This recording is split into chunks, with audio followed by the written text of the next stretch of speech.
Au Gabon, personne ne sera laissé de côté. Le chef de l'État gabonais l'a promis et il a de ce fait mobilisé 250 milliards de francs CFA, plus de 380 millions d'euros et 410 millions de dollars. Une somme vertigineuse, mais aux grands mollets et grands moyens. Depuis l'annonce de l'apparition du virus en Chine, le Gabon a pensé l'élaboration de son plan de riposte, lequel des plans porte des fruits.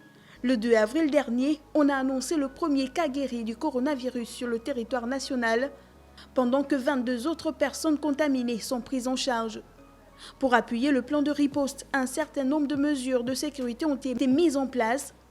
La limitation des déplacements avec le couvre-feu allant de 19h30 à 6h du matin, la fermeture de plusieurs commerces et même des marchés, la fermeture des frontières, l'arrêt des transports aériens et ferroviaires.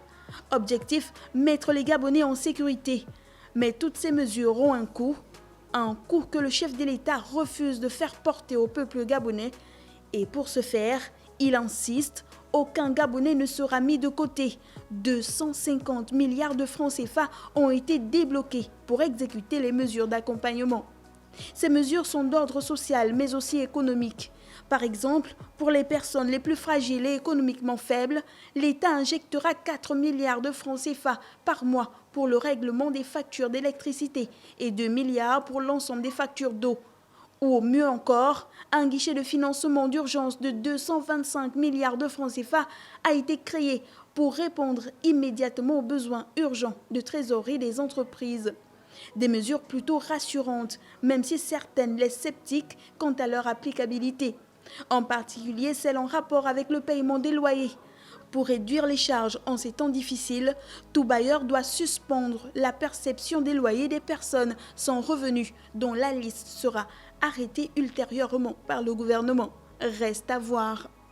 Tout ce que l'on sait, c'est qu'au Gabon, personne ne sera laissé de côté. Le chef de l'État l'a promis et il a de ce fait mobilisé 250 milliards de francs CFA. Cette crise sanitaire qui impacte l'ensemble des populations gabonaises est l'occasion pour l'État d'améliorer la gestion orthodoxe des finances. Sur ce point, Ali Bongo Ondimba promet un travail de fond.